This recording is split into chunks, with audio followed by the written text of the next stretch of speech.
Diz assim a Sagrada Escritura: Nicodemos respondeu e disse-lhe: Como pode ser isso? Jesus respondeu e disse-lhe: Tu és mestre de Israel e não sabes isto? Na verdade, te digo que nós dizemos o que sabemos e testificamos o que vimos, e não aceitais o nosso testemunho. Se vos falei de coisas terrestres e não crestes, como crereis se vos falar das celestiais? Ora, ninguém subiu ao céu, senão o que desceu do céu, o Filho do Homem, que está no céu. E como Moisés levantou a serpente no deserto, assim importa que o Filho do Homem seja levantado, para que todo aquele que nele crê não pereça, mas tenha vida eterna.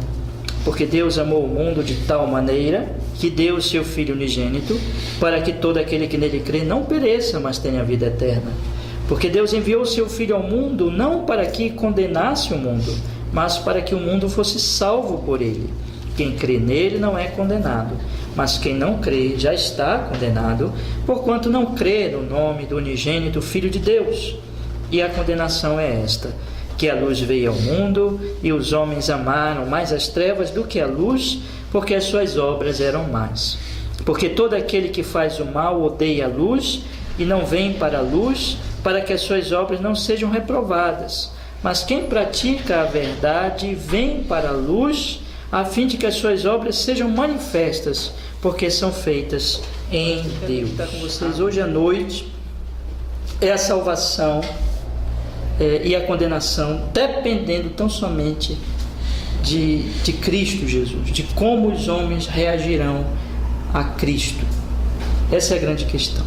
E aqui é que eu quero começar a falar aos irmãos nessa última parte, exatamente porque essa parte ela vai fechar a questão de que nós temos tudo conforme recebermos a revelação que vem de Jesus. Observe, irmãos, o versículo 19. O versículo 19 diz assim: a luz veio ao mundo, a luz veio à humanidade, é pecadora. Eu já falei para vocês que mundo aqui nesse trecho significa o quê? A humanidade alienada, pecadora, caída, afastada de Deus, mas que Jesus Cristo veio salvar a humanidade. Agora observe, o versículo 19 diz: e a condenação é esta, que a luz veio ao mundo. Quem é a luz? Jesus é a luz. Jesus é essa luz que veio ao mundo. Esse texto nós temos que lembrar e unir imediatamente com a questão do versículo 11, onde diz assim: na verdade te digo que nós dizemos o que sabemos e testificamos o que vimos, e não aceitais o nosso testemunho. E com o versículo seguinte, versículo 12, nós temos que relacionar também, que diz assim: se vos falei de coisas terrestres e não crestes, como crereis se vos falar das celestiais? Então nós temos aqui que nós temos que Jesus Cristo é essa testemunha.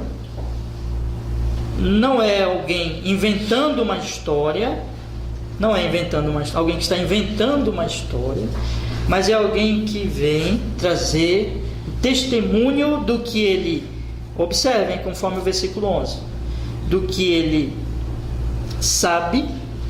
Olha os verbos aí, eu sempre digo para os irmãos, né? Os verbos são muito importantes na interpretação de qualquer texto que você lê, e também das Escrituras, né? Então, quando você observa o versículo 11, na verdade te digo que nós dizemos o que sabemos e testificamos o que vimos. Então, nós temos nesse texto que o Senhor Jesus Cristo, ele não é alguém que está inventando, mas ele é alguém que está testificando de algo que ele sabe, de algo que ele viu.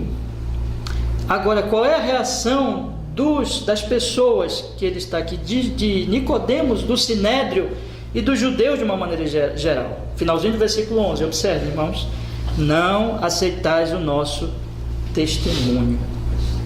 não aceitais o nosso testemunho. Isso quer dizer o seguinte, que Jesus está testificando, está falando do que sabe, do que viu, e as pessoas não estão aceitando o testemunho de Jesus, que é um testemunho verdadeiro, é um testemunho fiel, portanto, um testemunho confiável, testemunho que nós temos que dar crédito, nós temos que crer, mas as pessoas, elas estão resistindo a esse testemunho. Não aceitais o nosso testemunho. O texto todo está tratando disso, da testemunha que vem do céu e da resistência a ouvirem essa testemunha. Respondendo à pergunta do versículo 9. Qual é a pergunta do versículo 9? Como pode ser isso, Jesus? Nicodemos está resistindo. Nicodemos está resistindo ao testemunho. Ou, em outras palavras, usando as palavras, literalmente a palavra de Cristo, no finalzinho do versículo 11, ele não está aceitando o testemunho de Jesus. Por isso que Jesus está dizendo assim aqui: vocês não estão aceitando o meu testemunho. E isso é gravíssimo, irmãos. Isso é muito grave. Isso leva o homem para o inferno. E é isso que o texto vai tratar a partir do versículo 17. Que dependendo da pessoa aceitar ou não aceitar o testemunho que vem a ela em Jesus, que chega a ela, o testemunho de Cristo, né, que chega até ela, dependendo de ela aceitar ou não, o destino dela eterno estará selado, seja salvação, seja condenação. É claro que nós sabemos que todos os eleitos vão aceitar, vão crer, mas a Bíblia, ela trata aqui claramente da responsabilidade humana. Eu sou responsável pela minha reação ao testemunho de Jesus. Isso se aplica a nós aqui na congregação, irmãos, todos os domingos. Se eu estou pregando a cada domingo aqui como ministro do Evangelho, e outros pastores e pregadores estão pregando o Evangelho, significa que eles estão trazendo o testemunho de quem? De Jesus. E você a cada domingo está ouvindo, a cada domingo está ouvindo, a cada domingo você ouve esse testemunho. Sobre você e sobre todos os ouvintes, esse testemunho, ele trará consequências dependendo de sua reação ao testemunho. Se o testemunho está sendo dado e você crê, então significa que você será salvo. Mas se o testemunho é dado e você não crê, isso significa, eu nem quero dizer, porque é muito triste, né? Mas, meus irmãos, Jesus vai tratar disso exatamente a partir do versículo 17, dessa reação das pessoas ao testemunho. Qual é o testemunho?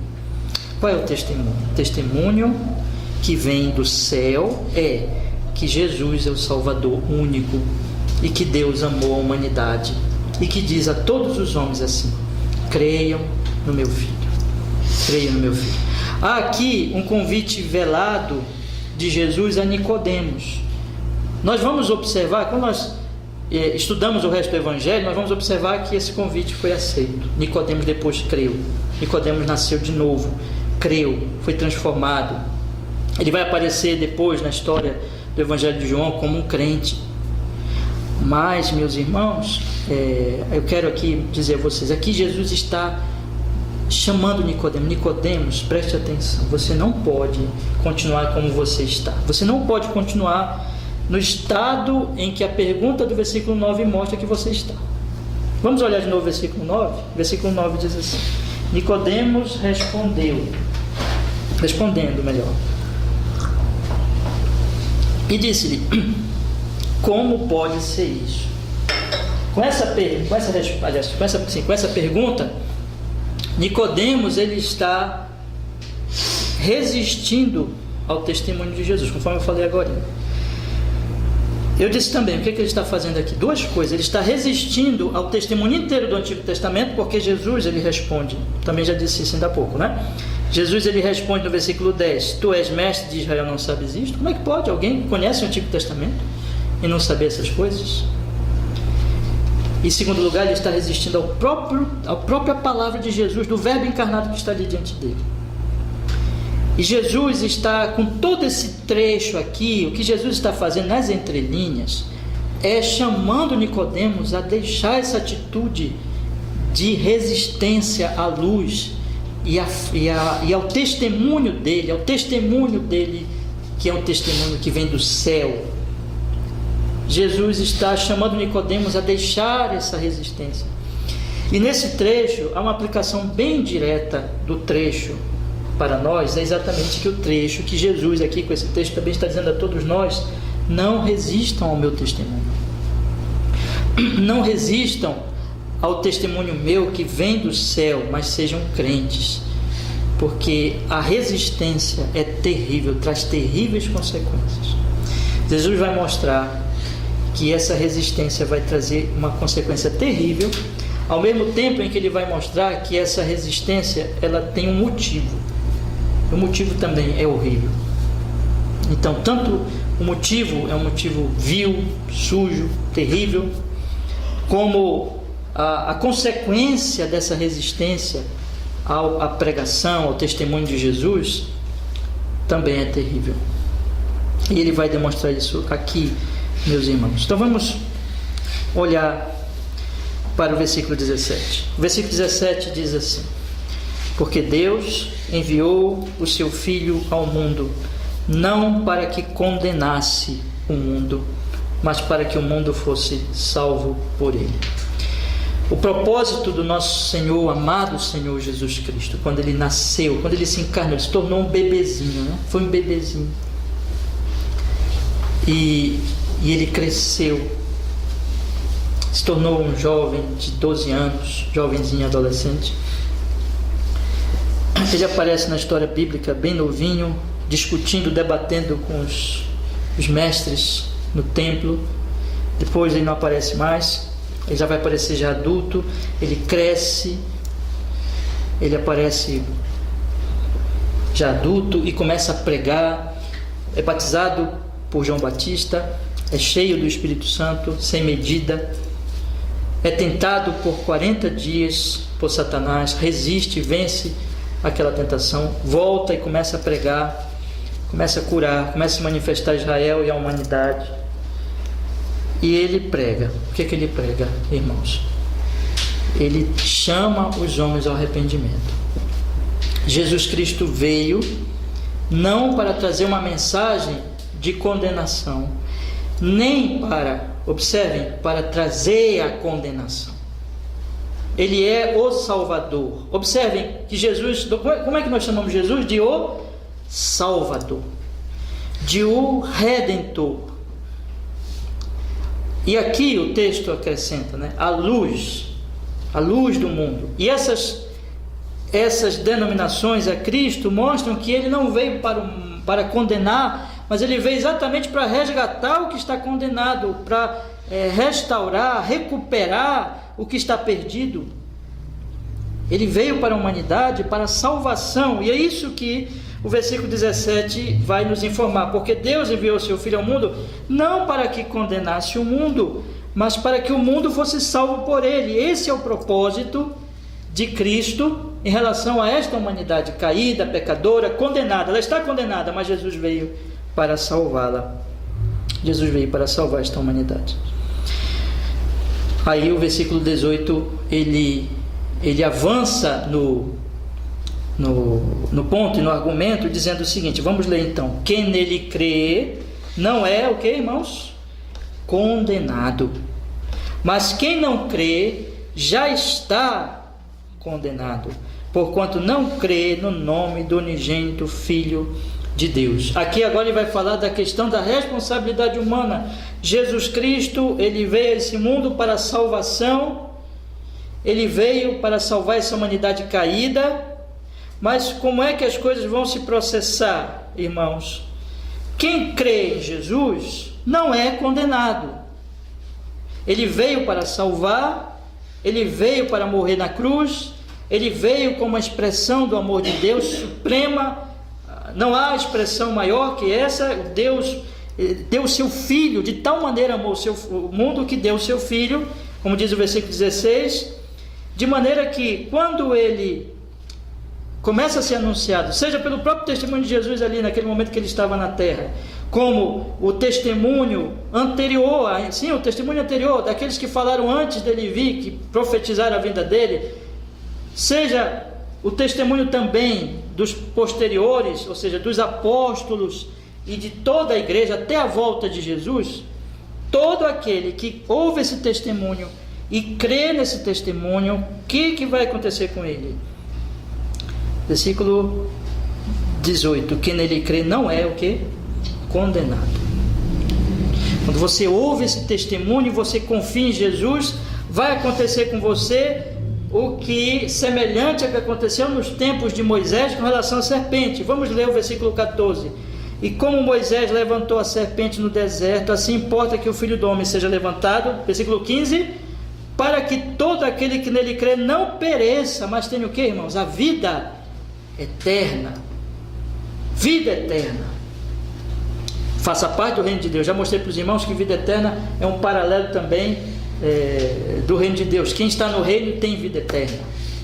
Então, aquele que crê tem a vida eterna. Semelhante, o tipo lá no Antigo Testamento era o seguinte: toda pessoa que fosse picada pela serpente e tivesse morrendo, ia morrer, mas ela olhasse aquela serpente, para aquela serpente levantada, ela olhasse, significaria o quê? Que ela estaria crendo na palavra de Deus através de Moisés, e todo aquele que olhasse crendo não morreria, seria salvo. Assim também Jesus Cristo está sendo anunciado a todos, está sendo dito a todos assim: olha, você é um pecador. O pecado é pior que o veneno de uma serpente, porque o veneno de uma serpente mata o corpo, mas o pecado leva você para experimentar a terrível ira vindoura de Deus no inferno eterno. Você está perdido, miserável, condenado, envenenado. Não há o que você possa fazer para sair dessa situação, mas se você olhar para Jesus,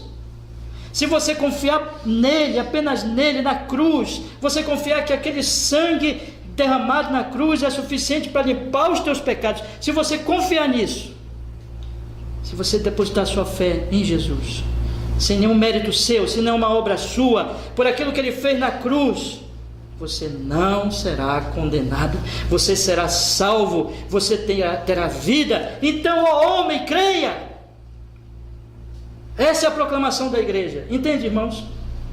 Jesus Cristo disse: ide por todo o mundo, pregue o evangelho a cada criatura, diga a todo homem, creiam em Jesus, arrependam-se dos seus pecados, reconheçam que vocês são pecadores e que o pecado de vocês é terrível. Não tentem apresentar nenhuma obra para Deus, que isso não vale nada, isso é o veneno do pecado. Mas creiam naquele que morreu na cruz, creiam na obra da cruz, creiam que quando ele estava morrendo, o pecado estava sendo resolvido, que o sangue dele purifica tudo, o que João vai dizer na sua carta, não é? O sangue de Jesus, seu Filho, nos purifica de todo o pecado. Nós temos um advogado, Jesus.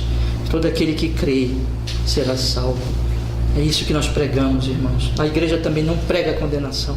A igreja também não está nesse mundo para condenar o mundo, mas para anunciar exatamente o Salvador e para dizer: todos entrem. Jesus disse: vinde a mim, todos que estáis o quê?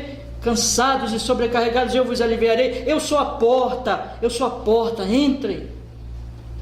Eu sou a esperança, eu sou o bom pastor, eu sou o Salvador, vocês têm tudo em mim, basta vocês confiarem, basta vocês crerem, basta vocês baixarem as armas, basta vocês acreditarem que Deus amou o mundo de tal maneira que há esperança no Filho, que o amor de Deus resolve o problema do ódio humano, do ódio a Deus, pacifica, justifica, reconcilia aquilo que o pecado destruiu. Quando Adão pecou no jardim do Éden e que o homem foi expulso do paraíso, o sangue de Jesus, o amor de Deus restaura e reconcilia o homem com Deus, e vocês serão pacificados, reconciliados. Não há mais o que temer, apenas creiam, apenas confiem nele, porque o sangue dele purifica de todo o pecado.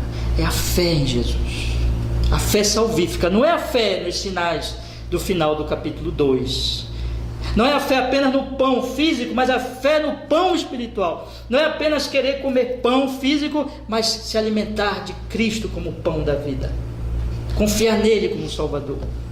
Essa é a fé, irmãos. E isso aqui que Jesus está veladamente, Jesus está dizendo para Nicodemos: é isso, Nicodemos, você precisa crer essa sua religião não vale nada.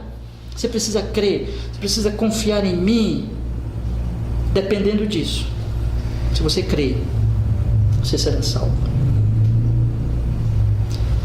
Agora, se você não crer, você será condenado, porque você despreza o único, absolutamente único Salvador suficiente, e fora dele não há esperança, não há um nome dado entre os homens, outro nome pelo qual poderemos ou possamos ser salvos. No versículo 18 diz: quem nele crê não é condenado, mas quem não crê já está condenado, porquanto não crê no nome do unigênito Filho de Deus. Não há outro caminho, não há outra mensagem. É bem simples, irmãos, a mensagem do Evangelho. Você crê, você está salvo. Se você não crê, você está o quê? Condenado. Por quê? Porque no mundo não tem esperança nenhuma. Olha o texto, observe o texto. Quem crê nele não é condenado, mas quem não crê já está condenado, porquanto não creu no nome do unigênito Filho de Deus. E isso tanto já é um pecado terrível, o pecado da incredulidade, como, você já está condenado. Não há esperança, a humanidade está condenada, e isso significa que aqueles que rejeitam, aqueles que não creem, como serão salvos? Rejeitam a Cristo, o unigênito, o único Salvador, a única esperança, não há aonde correr. Perceba, irmãos, a mensagem do Evangelho foi a mensagem dos reformadores, foi a mensagem do Solus Christi, somente Jesus. Olha, gente, é só Jesus, é isso que os reformadores falavam, é só Jesus, Solus Christus, nele vocês têm tudo, fora dele vocês não têm nada. Então, se vocês, porventura, tristemente, para o mal e destruição de vocês, rejeitarem a Ele, não há esperança. Não há esperança. Só condenação. Só condenação. Vocês rejeitarão aquele único que pode salvá-los. Vocês rejeitam o testemunho que vem do céu. Deus está bradando do céu, está dizendo: eu amei o mundo de uma tal maneira que deu meu filho, que deu o filho, para que todo que nele, o que, irmãos? Crê, seja salvo. Mas vocês rejeitam, vocês não creem, vocês negam, vocês dizem: não quero. Irmãos, Deus nos guarde disso. Eu quero falar solenemente a cada um esta noite, que a sua fé não seja falsa, que a sua fé não seja do final do capítulo 2, mas seja uma fé que confia unicamente em Jesus. E todos aqui hoje à noite sejam solenemente alertados e chamados à fé em Jesus. Eu estou aqui hoje lhe chamando a fé em Jesus, a confiar unicamente em Jesus para a sua salvação, sem mérito seu, sem obra nenhuma, apenas Cristo, apenas o sangue remidor que nós cantamos aqui no hino Firmeza. Ele tem um sangue que nos purifica, que nos limpa dos nossos pecados. Então, não rejeite o Salvador, não resista ao Salvador, creia, confie nele e você será salvo. Se quanto ao Paulo fala de outra forma, mas a mesma mensagem: se quanto à boca confessares a Jesus como Senhor, em teu coração creres que Deus o ressuscitou dentre os mortos, o que? Serás salvo. Então essa é a mensagem, meus irmãos. Agora Jesus continua e ele mostra como é que essa condenação se processa. Veja, observem que no versículo 18 está escrito assim: quem crê nele não é condenado, mas quem não crê já está condenado, porquanto não crê no nome do unigênito Filho de Deus.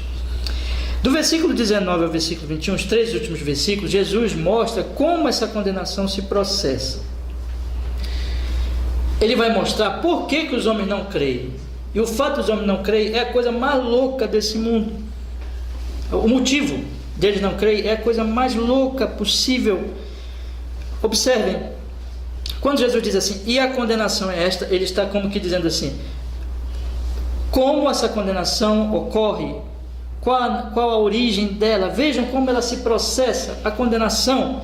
E a condenação acontece assim, versículo 19: que a luz veio ao mundo E os homens amaram as trevas.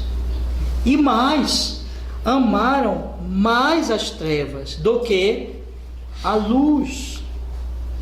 E aí ele explica, porque suas obras eram más. Vamos pensar aqui, irmãos. A luz veio, mas os homens amaram as trevas e não a luz, mais as trevas do que a luz. E ele dá um motivo. Então, vamos por partes, né? Primeiro, a luz veio. Quem é a luz? Jesus. Ele é o testemunho que vem da onde? Do céu. Ele é o único que vem falar do amor de Deus. Ele é o verbo, ele é a palavra que veio trazer o amor de Deus à humanidade. Ok. A luz veio. O que aconteceu com a humanidade? Os homens amaram mais as trevas do que a luz. Então a luz veio. Qual é a reação da humanidade? Amou mais as trevas do que a luz. Aí ele, no final do versículo 19, ele explica o porquê. Porque as suas obras eram más. Olha só que coisa impressionante, não é? Porque Jesus está dizendo, a luz veio. Os homens não amaram a luz, amaram mais as trevas que a luz. E ele dá um motivo. Sabe por quê que eles amaram mais as trevas do que a luz? Porque as obras deles eram más. E aí ele vai explicar mais detalhadamente no versículo 20. Ele diz assim: porque todo aquele que faz o mal odeia a luz e não vem para a luz, para que as suas obras não sejam reprovadas. Irmãos, uma das características mais evidentes, óbvias da luz é que ela mostra as coisas. Por isso que nós buscamos a luz, não é verdade? Você tem lá no seu quarto uma lâmpada e a lâmpada queima. Aí o que você faz? Você fica incomodado, né? Durante o dia está tudo bem, né? É o dia, a luz do sol, mas quando vai dando 5h30, 6 horas, vai anoitecendo, você fica incomodado. Não, tem que colocar a lâmpada ali, porque eu não consigo enxergar nada. Eu entro no meu quarto e não enxergo nada. Não posso ver as coisas, não posso trocar uma roupa, não posso estudar, não posso fazer nada. Está sem luz. Então o que você faz imediatamente? Você providencia uma lâmpada. Então a luz, obviamente, ela mostra, nós buscamos a luz porque a característica dela é mostrar as coisas. Olha quantas lâmpadas tem aqui. Eu acho aqui escuro, eu tenho vontade de comprar uma lâmpada mais forte, né? Quero ver vocês melhor, viu? Então as lâmpadas, elas servem para isso. Elas nos fazem enxergar as pessoas, enxergar as coisas. Sem elas não existe, então, a visão das coisas. Mas vocês observam que quem quer fazer coisa errada procura o escuro? Não é assim?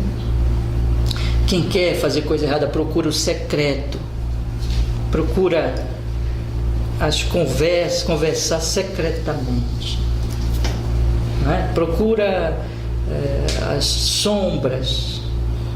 Trevas nas Escrituras dizem respeito ao pecado, porque o pecado não é boa obra, o pecado é obra má, o pecado é obra reprovável, o pecado é alguma coisa que não se pode fazer sem uma dose de vergonha, uma dose de que aquilo não é bom, de que aquilo não é justo, de que aquilo não é belo, de que aquilo não é benéfico e bonito, aquilo é sujo, feio, mas eu gosto daquilo, entende? E eu me agarro àquilo, e eu não quero abandonar aquilo, mas a luz mostra a natureza daquela coisa horrível. A luz mostra que aquilo é sujo, que aquilo é imundo, que aquilo é mau, é uma obra má. Observe que o nosso Senhor, ele fala no versículo 18, a luz veio ao mundo, 19, né? A luz veio ao mundo, os homens amaram mais as trevas do que a luz, porque, irmãos, as suas obras eram más. Obra má. Todo aquele que faz o mal, odeia a luz, não vem para a luz. Ora, olha o que ele diz: para que as suas obras não sejam o quê? Reprovadas. Porque a luz faz isso. A luz, ela mostra que a obra é reprovável, que a obra é feia, que a obra é errada, que a obra é má, que é indefensável, que você não pode fazer aquilo dizendo assim, não, mas isso aqui eu devo fazer. Não, não, não. A luz vai mostrar que aquilo não tem razão, que aquilo não tem defesa, que a natureza daquilo é horrível, é mal, é má e é prejudicial para você e para os outros. Por isso que as pessoas fazem coisas erradas em secreto. Por isso que o assassino mata e foge. Por isso que o ladrão rouba e sai correndo. Por isso que os ladrões da política e da religião fazem as coisas em segredo. Porque eles sabem que aquilo é mal. Até o homem ímpio, Deus colocou a luz da consciência, ele percebe que aquilo não é uma coisa que ele pode fazer assim, com o rosto limpo. Há aqueles que a consciência é tão abalada que eles já nem sentem mais, né? Mas isso é um sinal de que eles estão em profunda o quê? Trevas. Trevas. Quando você vê um homem não sentir mais vergonha nenhuma de ser um assassino, um ladrão, um homem de práticas terríveis, é porque aquele homem já está em profunda trevas, e todo mundo sabe disso. Até ele sabe disso. Ele não está nem aí mais. Mas aquilo que é mal é feito nas trevas, irmãos. A luz reprova o mal. Quando Jesus chega com a sua luz, ele reprova. Ele fez isso com você, se você é um crente. Houve um momento na sua vida que você percebeu o que é o pecado, e você entendeu que aquilo é mal, e você passou a odiar aquilo. Ou então você não é crente. Jesus está dizendo aqui, irmãos queridos, que os que não creem, porque observe a sequência, vamos ler o versículo 18: quem crê nele não é condenado, mas quem não crê já está condenado. Por que não crê? Aí versículo 19: porque a luz veio e eles amaram mais as trevas. Portanto, os não crentes são aqueles que amaram as trevas, que não querem saber, que não querem crer. Eles querem ficar nas trevas para que as suas obras não sejam más, mas o crente não. O crente já passou pela experiência dolorosa de ter as suas obras reprovadas pela luz. O crente já passou por essa experiência. É muito doído. De que o pecado foi exposto, o pecado foi demonstrado, que ele começa a perceber que aquilo que ele anda fazendo, que aquilo que ele andava fazendo, que aquilo que ele praticava sem nenhum receio, sem nenhuma vergonha, de repente a luz brilha e ele consegue enxergar a natureza daquilo, como aquilo é feio, como aquilo é obra má. E de onde veio a luz? Da lei de Deus, do evangelho pregado, com todas as suas demandas de santidade, de pureza. Deus é santíssimo e o homem percebe que ele está em pecado, que aquilo é horrível diante da santidade, da justiça de Deus. Então ele vê como aquilo é imundo, ele se arrepende. Todo crente, todo verdadeiro arrependido, ele tem um senso da malignidade, da feiura, da imundície do pecado. Ou então ele não é crente. Esse é até um teste para nós, não é? Então, se nós somos crentes verdadeiros, nós sabemos da malignidade dos nossos pecados, porque a luz brilhou sobre nós. E tudo que nós queremos é nos afastar do pecado, nos livrar desse mal terrível. Por isso que nós passamos a buscar a santidade, porque nós vemos que o pecado é mau, a santidade é boa.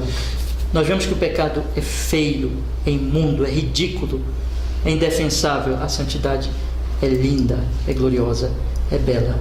Bela é a vida da piedade, horrível é a vida da impiedade. A beleza da piedade, a malignidade e a feiura do pecado e da impiedade, tudo isso, irmãos, fica claro na luz de Jesus. Eu queria que vocês entendessem bem isso hoje à noite, que quando a luz brilha, essas coisas ficam patentes, ficam claras diante de nossos olhos, diante da nossa compreensão, diante do nosso entendimento. Nós começamos a observar, a notar que isso aqui não é bom, eu não quero mais essa vida. Esse é o verdadeiro arrependimento, irmãos. Mas quando o homem ama as trevas, ele odeia essa luz, porque exatamente a luz faz isso. Então o que ele faz? Vamos ver o versículo 19. A luz veio ao mundo, os homens amaram mais as trevas do que a luz, porque as suas obras eram más. E versículo 20 continua: todo aquele que faz o mal odeia a luz e não vem para a luz, para que as suas obras não sejam reprovadas. Então a luz está brilhando, e o que ele faz? A luz está ali, ele corre para as trevas, não é? Vamos imaginar assim, só para uma ilustração: a pessoa está andando numa rua, é como alguém que estivesse andando numa rua muito escura, e de repente acendesse uma lâmpada muito forte num poste assim próximo a ela, que estivesse apagado, e aquilo brilha, a luz brilha, e o que ela faz? Ela corre da luz e procura a parte da rua que está em trevas. É isso que o homem faz. Por quê? Porque para que as suas obras não sejam reprovadas. Porque a luz vai mostrar que aquilo é mal, que aquilo é ruim, e ele não quer. Ele quer continuar enganado, ele quer continuar no pecado, ele quer continuar ali nas sombras, para ele continuar fazendo as coisas erradas e ninguém o condenar. Você pode observar, irmãos, leia por exemplo o livro de Provérbios. Como o livro de Provérbios trata da questão daquele que resiste à sabedoria, que é tolo porque resiste, porque não ouve os outros, porque não aceita que está errado.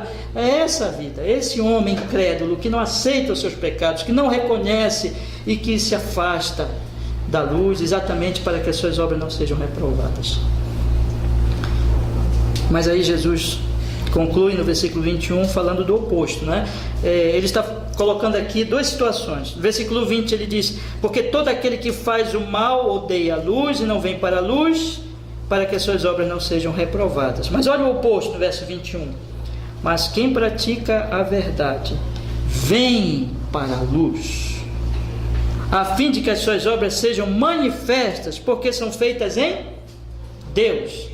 Vamos fazer uma comparação aqui. O verso 20 mostra a horripilante incredulidade e condenação, como ela se processa, exatamente porque os homens amam as trevas, porque amam os seus pecados que eles podem praticar nas trevas, então eles correm da luz para que os seus pecados não sejam reprovados, as suas obras más. Mas o homem, nascido de novo, o crente, o arrependido, ele faz o oposto. Versículo 21. Quem pratica a verdade, que é o oposto de quem pratica obras o quê? Mas vem para a luz. É o oposto. Então, onde está a luz? Aí ele busca mais luz ainda. Ele busca mais luz. Para quê? A fim de que as suas obras sejam manifestas, porque ali está. Porque são feitas em Deus. Observe o quadro. Enquanto um está fazendo coisas horríveis e feias e más, ele tem que ficar em trevas para que aquelas obras não sejam reprovadas. O outro, que é crente, que se arrependeu dos seus pecados, que é esse, irmãos, que pratica a verdade. Quem é o que pratica a verdade? Quem já creu, quem já se arrependeu. Ele não tem medo da luz. Não tem medo da luz. Ele vem para a luz. Por quê? Porque a luz não reprovará as suas obras. A luz não reprovará as suas obras. Muito ao contrário. A luz vai manifestar as suas obras, porque essas obras são feitas em quem? Em Deus. São feitas como obediência a Deus, podemos entender, e também como uma obra da graça de Deus na vida dele. Então, não há o que se envergonhar. Não é vergonha nenhuma o que ele já vive, como ele já vive, porque ele já é um crente, porque ele já se arrependeu dos seus pecados, porque ele já é, lembrando de todo o trecho, ele já é alguém que nasceu de novo, já se arrependeu, já creu. Ele não foge da luz, porque não há o que se condenar nas suas ações, porque essas são obras que são feitas em Deus, são de Deus, são obediência a Deus e são obra da graça de Deus. Então ele não tem medo da luz, muito ao contrário, ele quer mais luz e mais luz, porque ele ama a luz, porque ele ama o que é certo. Ele odeia o pecado e ele não quer que nada fique escondido. Ele quer que tudo fique esclarecido. Ele quer que a sua vida seja mais e mais exposta à luz. Se tiver alguma coisa errada, para que seja reprovada, e para que ele pratique mais ainda obras que sejam manifestas como obras de Deus, como obras que são feitas em Deus e que não precisam fugir da luz, porque a luz mostra, ao contrário das obras más, que essas obras são boas obras que essas obras são belas, que essas obras são boas, que essas obras são de Deus. Então ele não foge de Deus. Esse homem, na verdade, colocando, irmãos, uma linguagem mais clara, acho que fica mais compreensível para os irmãos,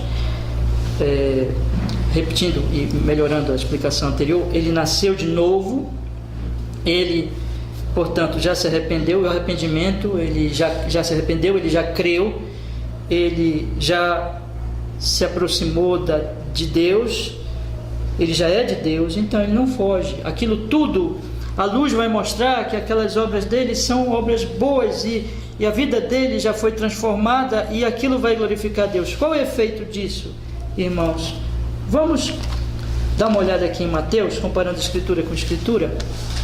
Lá em Mateus, observe, Mateus capítulo 5, no versículo 3, diz assim: as bem-aventuranças. Eu já expliquei aqui uma vez aqui os irmãos, ainda aqui rapidamente, que aqui está falando do arrependimento, né? Bem-aventurados os pobres em espírito, Mateus 5,3. Bem-aventurados os pobres em espírito, porque deles é o reino dos céus. Bem-aventurados que choram, porque serão consolados. Os pobres são os que se humilham. Os que choram são os que choram por causa dos seus pecados. Aqui é arrependimento. Aí eles se tornam mansos, versículo 5. Eles têm fome e sede de justiça, versículo 6. Eles se tornam misericordiosos, versículo 7. Eles se tornam limpos de coração, versículo 8. Eles se tornam pacificadores, versículo 9. E eles, consequentemente, sofrem por causa da justiça, versículo 10. E aí Jesus diz a esses, e veja, irmãos, só esses, o que está no versículo 13 e no versículo 14. No versículo 13, Jesus os chama de sal da terra. E no versículo 14, Jesus os chama de luz do mundo. Eles têm luz, mas não é luz própria, é luz da onde? Da luz de Jesus. É a luz de Jesus que brilhou neles. Eles têm luz. São essas pessoas que praticam essas coisas, que são luz porque receberam já a luz, porque já se arrependeram, porque já choraram por seus pecados. Essas pessoas fugirão da luz? Fugirão? Não. Elas permanecerão da luz, porque a luz de Jesus mostra que elas são pobres de espírito, que elas já se arrependeram. Elas não têm por que fugir da luz. Quem foge da luz é quem não se arrependeu, é quem não chorou por seus pecados, é quem ama o pecado, é quem pratica e vive e quer continuar vivendo no pecado. Esse foge da luz porque a luz mostra que aquilo é uma vida ruim, má, feia, maléfica. Mas quem já se arrependeu, voltando para João, quem pratica a verdade, versículo 21, vem para a luz, a fim de que as suas obras sejam manifestas, porque são feitas em Deus. E essas obras manifestas glorificarão a Deus. Você não precisa abrir, eu acho que vocês fecharam, mas Jesus diz no versículo 16 do Mateus 5: assim resplandeça a vossa luz diante dos homens, para que vejam as vossas boas obras. E qual é o resultado? Glorifiquem a vosso Pai que está nos céus. É esse processo que Jesus está falando. Então, quando a luz vem, a pessoa que já se arrependeu não foge da luz, mas ela já tem luz, e a luz mostra que as obras dela são boas e se manifestam isso. Isso não é para o orgulho delas, para a exaltação delas, mas para a glória de quem? De Deus. E o próprio João diz: quem pratica a verdade vem para a luz, a fim de que as suas obras sejam manifestas, porque são feitas em Deus. São obras de Deus, são obras da graça e em obediência aos mandamentos de Deus. Então é uma vida que glorifica a Deus, irmãos. Mas veja, quem crê em Jesus é salvo, quem não crê é condenado. E por quê? Como é que a condenação se processa? É porque a luz vem, mas por causa dos pecados as pessoas fogem da luz, para que a luz não reprove os seus pecados. E aí o que acontece com elas? Elas são o quê? Condenadas. Mas quem já se arrependeu, quem já creu, quem já nasceu de novo, permanece e vem para a luz, para que as suas obras sejam manifestas como obras de Deus e Deus seja glorificado. Eu queria que você pensasse: o que está acontecendo na sua vida? Ou uma coisa ou outra coisa. Você já se arrependeu dos seus pecados? já creu em Jesus, já nasceu de novo. Então, você não fugirá da luz. Muito ao contrário, você quer uma vida mais luz ainda, que a luz banhe você, que a luz se manifeste a você. E que Deus seja glorificado na sua vida, conforme Mateus, juntando Mateus com João. Eu queria dizer, porém, a qualquer pessoa que pode acontecer, de que o Evangelho tem sido pregado, mas você resiste a se expor à luz do Evangelho, você resiste, porque você está apegado aos seus pecados, porque você ama os seus pecados, e você sabe que a luz, ela reprova os seus pecados. Como Jesus está fazendo com Nicodemos, eu quero também fazer com você, com a graça de Deus, na graça de Deus. Deixe isso. Esse caminho é o caminho da condenação. Jesus está dizendo assim que se processa a condenação. A luz vem, os homens rejeitam a luz, porque as suas obras são más, eles querem continuar no pecado, eles querem continuar nas trevas, achando que o problema está resolvido, mas não está. Não está. Porque um dia, ainda que você não queira aceitar isso, a luz vai brilhar de qualquer jeito. Só que não será mais salvificamente, mas será de forma condenatória no juízo final. No juízo final, Jesus diz lá no finalzinho de Mateus capítulo 7, que muitos vão chegar para ele e vão dizer: Senhor, mas nós fazemos isso e aquilo. E Jesus vai lhes falar o que? Explicitamente, claramente: nunca vos conheci. Esse será o dia que a luz vai brilhar, mas não salvificamente. A luz brilha hoje salvificamente. É hoje é o tempo da salvação. É hoje que nós temos que nos expor para sermos salvos na luz e pela luz. Mas lá no juízo não. Lá no juízo vai ser condenação. Jesus está aqui mostrando o processo da condenação. Os homens resistem à luz porque as suas obras são más e permanecem nas trevas, achando que tudo está resolvido. Não, não está resolvido.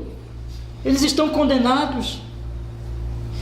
É o que o versículo 18 diz: quem crê nele não é condenado, mas quem não crê já está condenado, porquanto não crê no nome do unigênito Filho de Deus. E essa condenação, esse veredicto da condenação, vai ser pronunciado no juízo final, irmãos.